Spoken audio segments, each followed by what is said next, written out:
ሀንዬ እንግዲህ አባቷ ድኖ ከሐኪም ቤት ወጥተው ወደነ መስፍን ቤተ መስፍን እኔ ቤት አርፋችሁ ነው ወደ ቤታችሁ የምትሄዱት ብሎ ይዟቸው ገባ። እንግዲህ ዛሬ ሜላት ጉድሽ ፈላ ማለት ነው። ምክንያቱም ወይዘሮ ሜላት ትላንትና ዶክተሩ ሲደውልላት ሞተ እንዴ ብላ ነበረ። ምን ነው የሀና አባት አረፈ እንዴ ያለች። አረ በስመ አብ በይ። ምን ነው ወይዘሮ ሜላት እንደዚህ አይባልም፣ እንደውም በተቃራኒው ነው አላት። ምን ተገኘ ስትለው እንግዲህ ወጪያቸውን ሸፍኖ የሚያሳክማቸው ተገኘ። ከየት ተገኘ ዛሬ? ከየት ምን አይነት ሰው መጣ ስትል መስፍን ነው የእርሶ ባለቤት አላት። እንግዲህ ትላንት እንዳያችሁት ነው። ያም ሆነ ይሄ ግን እንግዲህ አቶ መስፍን ሙሉ ወጪውን ሸፍኖ የሀናን አባት አሳክሞ አባቷም እንግዲህ ነቅተዋል። ከዛም ዛሬ ሀናና አሲር ይዘውት ወጡ ማለት ነው። ነገር ግን አቶ መስፍን እኔ ቤት አረፍ ብላችሁ ወደ ቤታችሁ ትሄዳላችሁ ብሎ ወደ እነ ሜላት ቤት ይዟቸው ሄደ።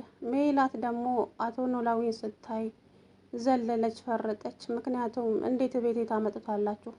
እችን አጭበርባሪ ሌባ ቤተሰቦቼ ልታምስ የተነሳች ጭራሽ ቤት ይዛ ትመጣለህ እንዴ ብላ መስፍን ላይ ጓለችበት። አቶ ኖላዊም እንዴ ምን አድርጋሽ ነው ልጄን እንደዚህ አጭበርባሪ ሌባ የምትያት? አውቃለሁ፣ ሁሉን ነገር አውቃለሁ።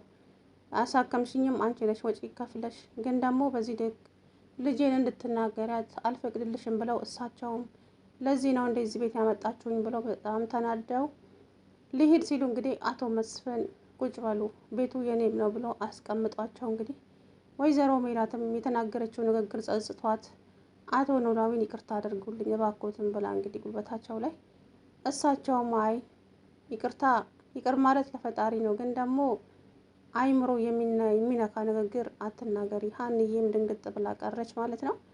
ወይዘሮ ሜላት ግን እንደው ምን ይሻልሻል? ግን ያው አሁን እውነቱ እየወጣ ነው በነገራችን ላይ። ምክንያቱም ለአሲር እንግዲህ ትናንትና ተምቹ ሁሉንም ነገር ነግሮታል። ተምቹ እንግዲህ እንዳያችሁት ነው፣ በጣም ነው የደበደበው አሲር ማለት ነው። በጣም እንዴት እንደዚህ ታደርጋለህ ብሎ ግን ደግሞ አሳዝኖኛል ተምቹም። ምክንያቱም ይሄ ነገር ይጎዳቸዋል ብሎ ስላላሰበና ገንዘቡ ደግሞ የሀና አባት ስለሚያስፈልጋቸው ነው። ግን ደግሞ አሁን እውነቱ ሲገባው በጸጸት ተቃጠለ።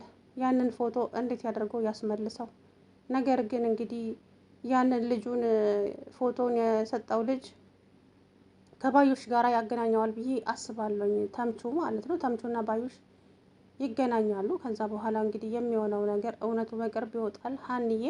ሀናም እንግዲህ አባቷ ከዳነላት እዚህ የምትቆይበት ምንም አይነት ምክንያት የላትም፣ ምንም ማለት ነው። ምክንያቱም ለአባቷ ስትል ነው ዝቅ ብላ በሰው ቤት ሰርታ። ወይዘሮ ሜላትም እንግዲህ እንደዚህ ብቻ በጣም ብዙ ነገር ተናግራታለች። ከአይምሮ ውስጥ የማይወጣ ነገር ነው። በእውነት በጣም ነው የሚያሳፍረው። ሰላም አለይኩም ወራህመቱላሂ ወበረካቱ። ውድና የተከበራችሁ የቻናሌ ቤተሰቦች እንዴት ናችሁ? አለው አልሐምዱሊላ። እንግዲህ ሀንዬ አባቷ ድኖላት ከሐኪም ቤት ወጥተው ወደ እነ ሜላት ቤት ሄደዋል ማለት ነው። እንግዲህ ወይዘሮ ሜላት ስለምን ይዘኸው መጣ ምናምን ብላ ጓ ብላለች። እሱ እንግዲህ አቶ መስፍን ቤቱ የኔም ነው ያንቺ ብቻ አይደለም ብሎ እንግዲህ አስቀመጣቸው ማለት ነው። እሷ ሀናን ስታይ እንደ ነብር አደረጋት። ነገር ግን በኋላ የምትጸጸችበትን አሁን ክፉ ነገር ባትናገሪ ባይነኝ እኔ። ምክንያቱም ሌባና አጭበርባሪ ማን እንደሆነ አንቺ ታውቂዋለሽ በቅርቡ ማለት ነው። ሀና ግን እንደዛ አይነት ሰውም አይደለችም፣ ፈጣሪዋን የምትፈራ ነው እናት። ግን ይቺ ልጅ እውነት ያለው ሀና ጋ ነው። እርግብ ደግሞ በውሸትና ንብረት ዘረፋ ነው የገባችው። ስለዚህ እንግዲህ ማና አጭበርባሪ እንደሆነ በቅርቡ ይጋለጣል። ሀና ምንም ነገር ልታፍርበትም ምንም ልትሸማቀቅበትም አትችልም። ምንም የሰራችው ነገር ስለሌለ ማለት ነው። ምንም የሰራችው ነገር የለም እውነት ለመናገር ምንም። ስለዚህ አሁን እሷ ዲኤንኤኑ ስለተቀየረባቸው ብቻ እና እርግብ ልጃቸው እንድትሆን አደረገ ዶክተሩ። እሱን ደግሞ ዋጋውን ያገኛል በቅርቡ አይቀርለትም ማለት ነው። ግዴታ ለህግ መቅረብ አለበት። እንደዚህ አይነቶቹ ናቸው የሰውን ህይወት የሚያበላሹና መደረግ የሌለበትን ነገር ነው። በጭራሽ ማለት ነው። ያው ለድራማቸውም ሲሉ ነው። ነገር ግን ይሄ ማለት ለዶክተሮቹ ያላቸው እምነት እንዲቀንስ ነው ያደረጋችሁት ህብረተሰቡ ማለት ነው። ደራሲው ግን ልክ አልሰራህም።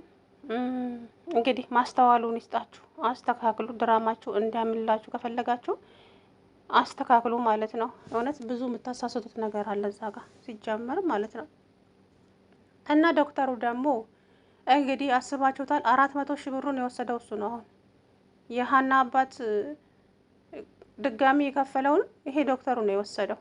ልጁ ብሎታል ያኛው ያ ባዩሽ የላከችው ልጅ ማለት ነው። ጭማሪ አደርግባቸው 800 ሺህ ብር አደርግባቸውና 400 ሺህ ብሩን አንተ ትወስዳለህ። ለራስ ብዬ ነው።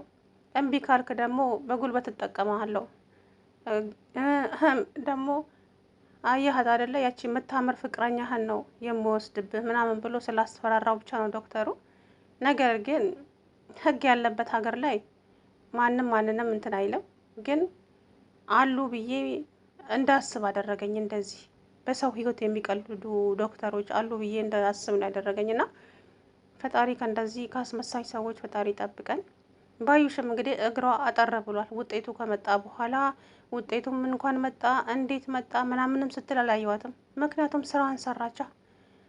እርግብ የእሷ ልጅ እንደሆነች ተረጋገጠ። በቃ ባዩሽ አሁን ከውጭ ሆና ነው የምትከታተለው። ስለዚህ አቶ መስፍንም እዛ ቤት ስላለ እግሯን አሳጥራለች፣ አትመጣም። አቶ መስፍንም ደግሞ እርግብ ልጃቸው እንዳልሆነች በተደጋጋሚ ውስጥ ይነግረኛል አላት፣ ለሰላም ማለት ነው።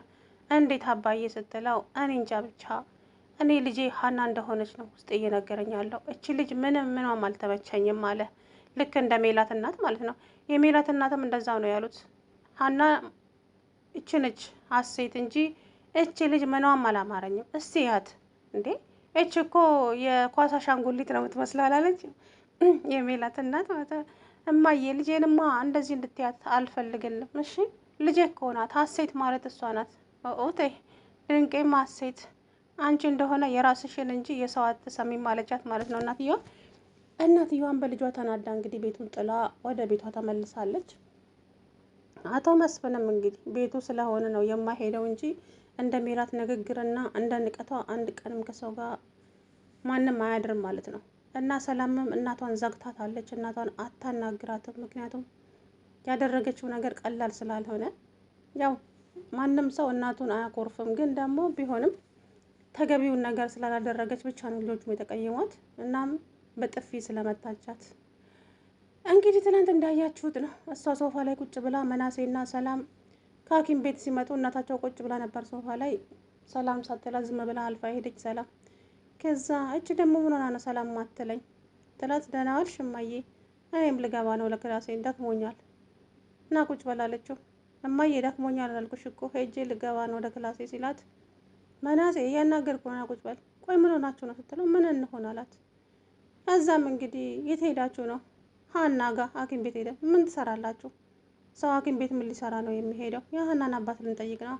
ጭራሽ አዎ ምን ነው እኛም እንዳንቺ ክፉ እንድንሆን ትፈልጊያለሽ እንዳላት ብቻ መናሴ አኩርቶኛል ማለት ነው። የእውነት እኔ ክፉ ነኝ ማለት ነው።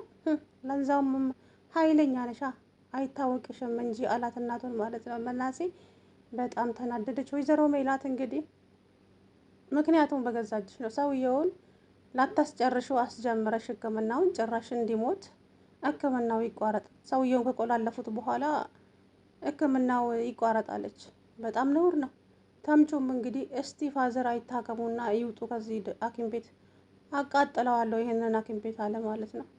እንግዲህ ተምቹም አሁን ብቻ አሲር አላስተረፈውም። ትናንትና አሲር የሚይዝ የሚጨብጠው ነው የጠፋበት። በእውነት ማለት የመታውን ምታይታችሁታል። በጣም ነው የደበደበውና አሳዝኖኛል እንትና ተምቹ ማለት ነው። ምክንያቱም ምንም ነገር አያውቅም።